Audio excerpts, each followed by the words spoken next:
The news of the plane accident reaches Los Angeles not as a headline, but as a fracture in time, a moment so sudden and violent that it seems to tear the present away from everyone who hears it. Brooke Logan was on her way to Paris, a routine flight meant to mark a new chapter of renewal and shared leadership, when the aircraft encountered catastrophe. Details are scarce at first, scattered and incomplete, but the essential truth lands with devastating clarity. Brooke is alive, but critically injured. Within minutes, the fragile sense of order that has recently settled over the Forrester and Logan families collapses into chaos. Hope is the first to move, propelled not by logic, but by instinct. She barely remembers grabbing her coat, barely registers the drive, only feels the crushing urgency of needing to see her mother breathe. Ridge follows close behind, his mind racing ahead of his body, replaying the last conversation he had with Brooke before she boarded the plane.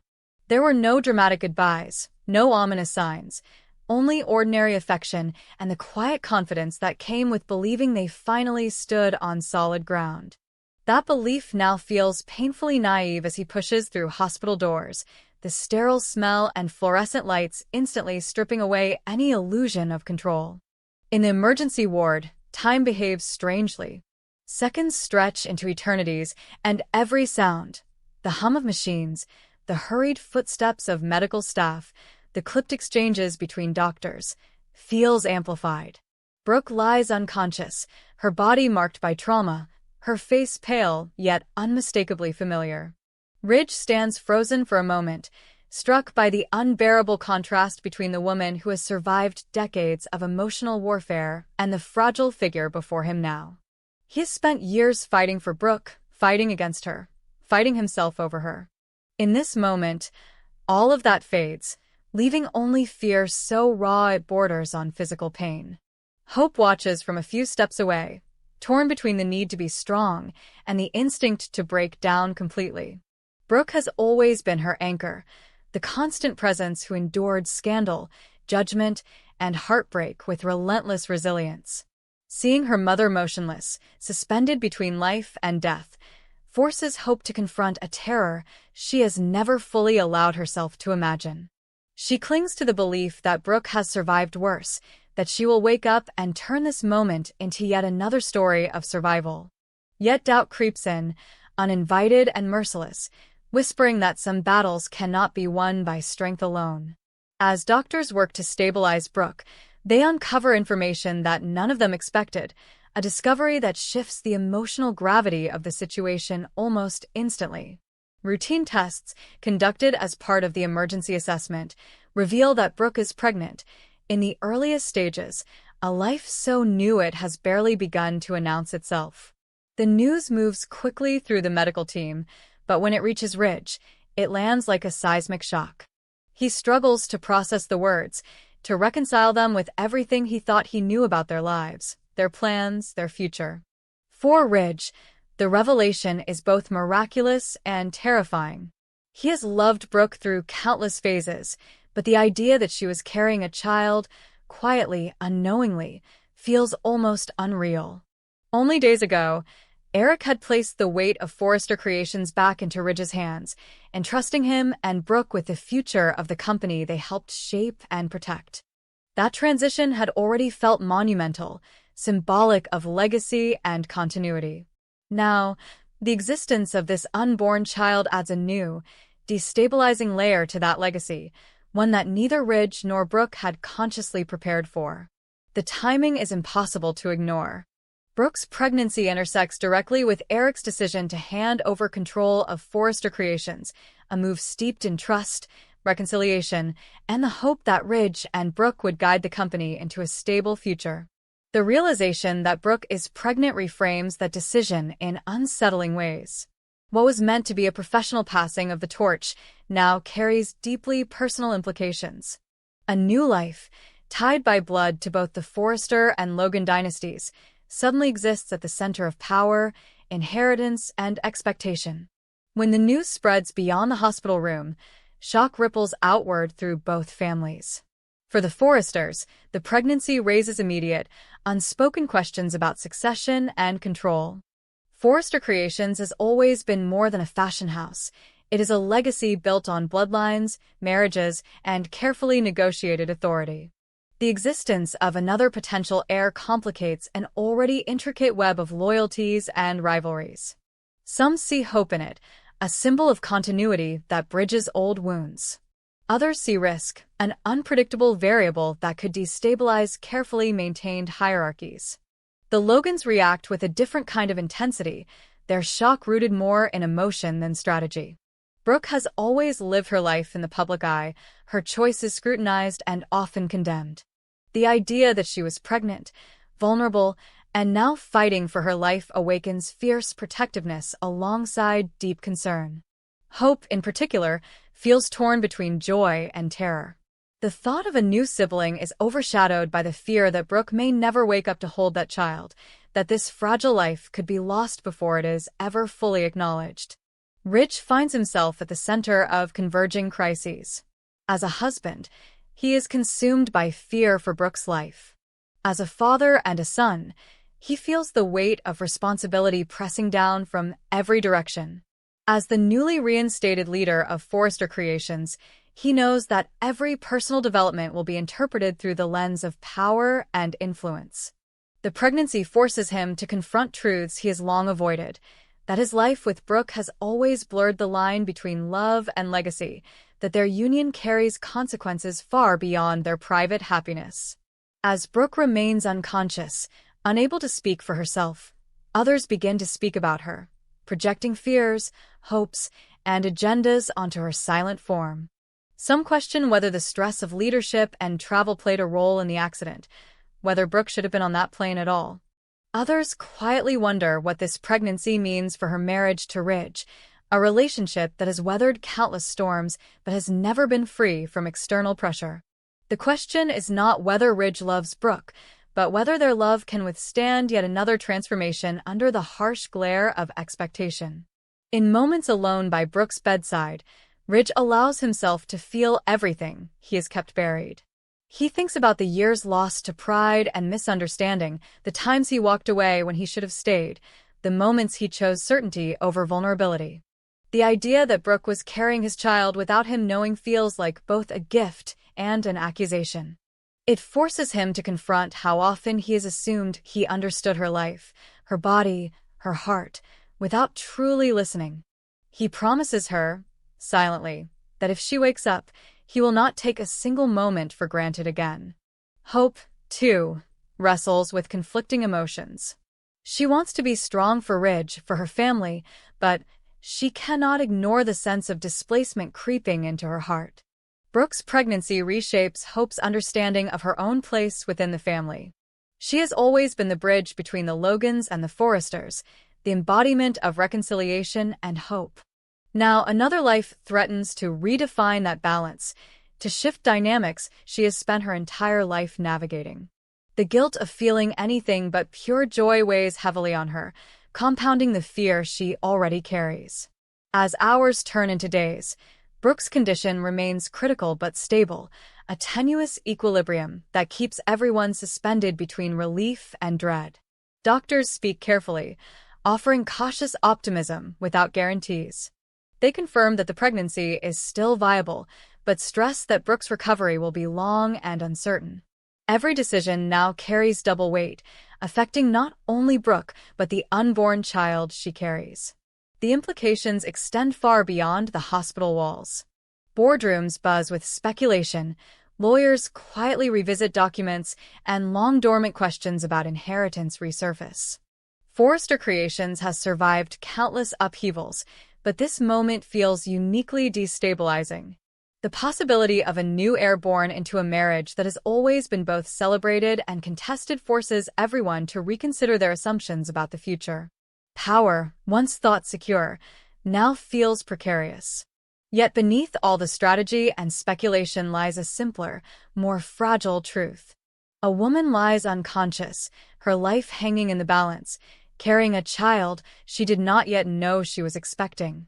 A family waits, divided by fear and united by love, hoping for a miracle that will allow them to face these questions together rather than alone. The accident has stripped away illusions, exposing how deeply intertwined love, ambition, and legacy truly are in this world. Whether Brooke will wake up, whether her pregnancy will survive, whether her marriage to Ridge will emerge stronger or more strained than ever, remains uncertain. What is clear is that nothing will be the same again. The crash on the way to Paris has altered the trajectory of lives already defined by upheaval, reminding everyone involved that the future is never as secure as it seems, and that even the most powerful legacies can be reshaped in a single, terrifying moment. As Hope and Ridge continue their vigil, they are forced to confront the reality that survival is only the beginning. If Brooke opens her eyes again, she will wake not only to recovery, but to a world irrevocably changed by the secret her body revealed in silence. And in that fragile space between life and loss, the true test of love, leadership, and legacy will finally begin. The investigation into Brooke Logan's plane crash begins quietly, almost cautiously, as though the truth itself were something too volatile to touch directly. Official statements frame the accident as an unfortunate convergence of mechanical failure and human error, a tragic reminder of how fragile even the most carefully planned journeys can be. Yet beneath the language of safety reports and procedural reassurances, something else stirs, an unease that refuses to settle, a sense that the story being told does not quite fit the evidence left behind.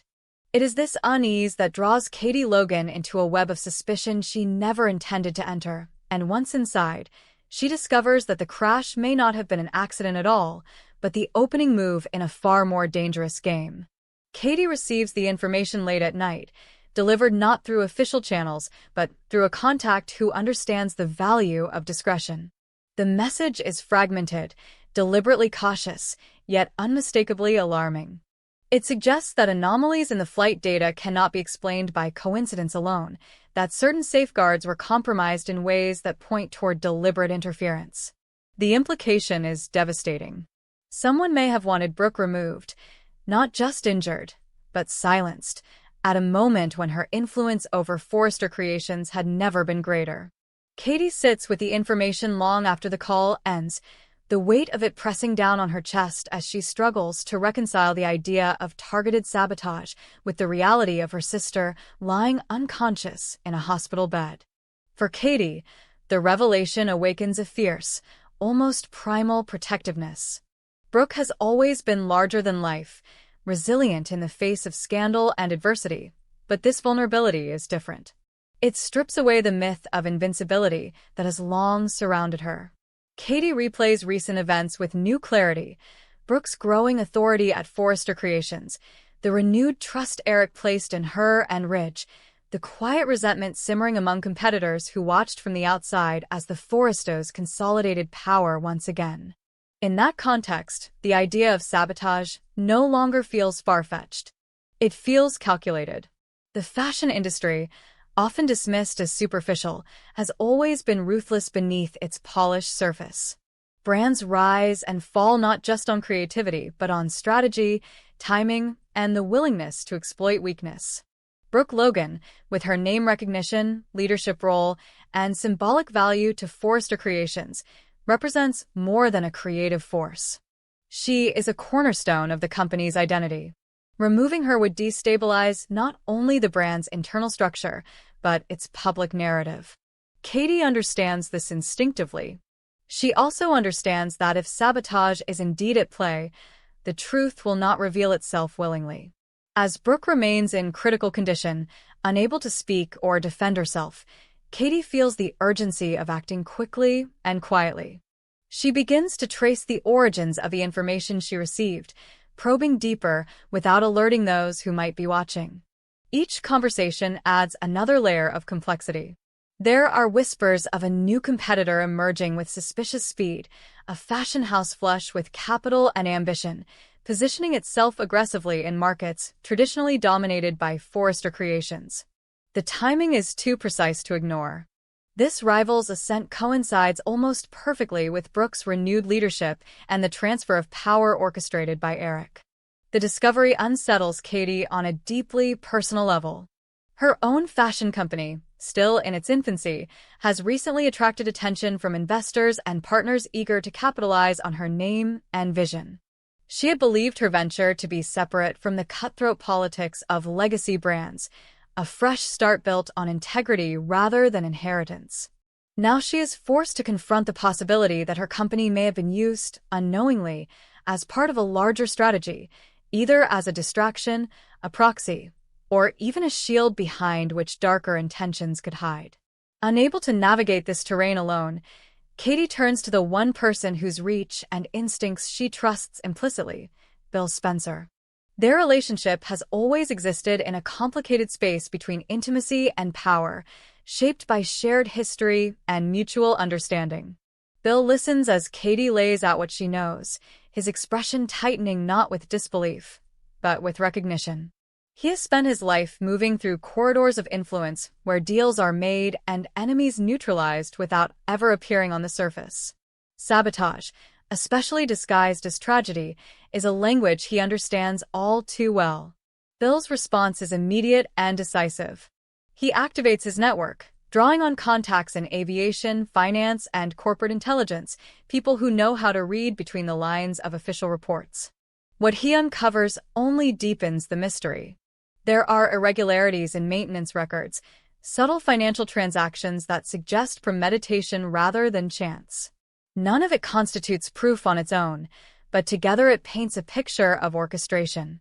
Bill begins to suspect that the plane crash was never meant to be fatal in the traditional sense. It was meant to create chaos, to incapacitate Brooke at a critical moment, leaving Forrester Creations vulnerable to takeover or destabilization. As Bill digs deeper, his attention inevitably turns toward Katie's company. He does not accuse her outright. His concern is quieter, more unsettling. What if her brand, with its clean image and outsider status, had been used as a front? What if investors drawn to Katie's name were less interested in fashion than in proximity to the Logan and Forrester worlds? Bill knows how easily ambition can be manipulated, how legitimate ventures can be exploited, without their founders ever realizing it. The possibility that Katie's dream might be entangled in someone else's conspiracy gnaws at him. Katie recoils at the suggestion, not because it is insulting, but because it forces her to confront her own vulnerability. She has always prided herself on independence, on carving out a space that was hers alone. The idea that her success could have been leveraged against her own sister feels like a betrayal of everything she believes in. Yet denial offers no protection. If her company has indeed been infiltrated or used as cover, the sooner she knows, the better chance she has of stopping it. Meanwhile, the investigation into the crash intensifies, though it remains deliberately understated. Authorities are cautious, mindful of the reputations and financial interests at stake. Brooke's name alone carries enough weight to provoke backlash if sabotage is confirmed. The fashion industry watches closely, sensing opportunity in uncertainty. Stock prices fluctuate. Designers reconsider alliances. Behind the scenes, legal teams prepare for contingencies no one is willing to acknowledge publicly. At the hospital, the emotional toll becomes impossible to separate from the political one. Rich divides his time between Brooke's bedside and crisis meetings, struggling to maintain composure as pressure mounts from every direction. He senses that something is wrong, that the accident has triggered forces far beyond personal tragedy. Yet without proof, he is forced to operate in a fog of suspicion, balancing the need to protect his family with the responsibility of safeguarding Forrester Creations. Hope, too, feels the shift, though she experiences it more viscerally than strategically. The knowledge that her mother's life may have been deliberately endangered shakes her faith in the world she grew up in.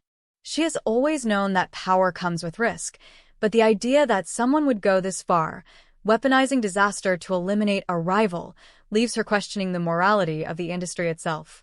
Watching her family navigate this crisis, Hope wonders how much of their suffering has been shaped by choices made long before she understood their consequences. As Bill's investigation progresses, patterns begin to emerge. The new competitor Katie and Bill have been tracking is not as independent as it appears. Shell companies, offshore accounts, and silent partners form a labyrinth designed to obscure true ownership. At the center of it all is a figure, Or perhaps several, who understands both fashion and finance, who knows how to destabilize a legacy brand without ever stepping into the spotlight. Bill recognizes the strategy instantly. This is not about creativity. It is about control. The most disturbing realization comes when Bill uncovers evidence suggesting that the sabotage was meant to coincide with Eric's decision to hand Forrester Creations back to Ridge and Brooke. The timing is too perfect to be accidental. By removing Brooke from active leadership, even temporarily, the conspirators could exploit uncertainty, fracture internal loyalty, and position themselves as an alternative at a moment of perceived weakness. Brooke's pregnancy, still known to only a few, adds another layer of vulnerability. The unborn child represents continuity, a future that threatens anyone hoping to dismantle the Forrester legacy.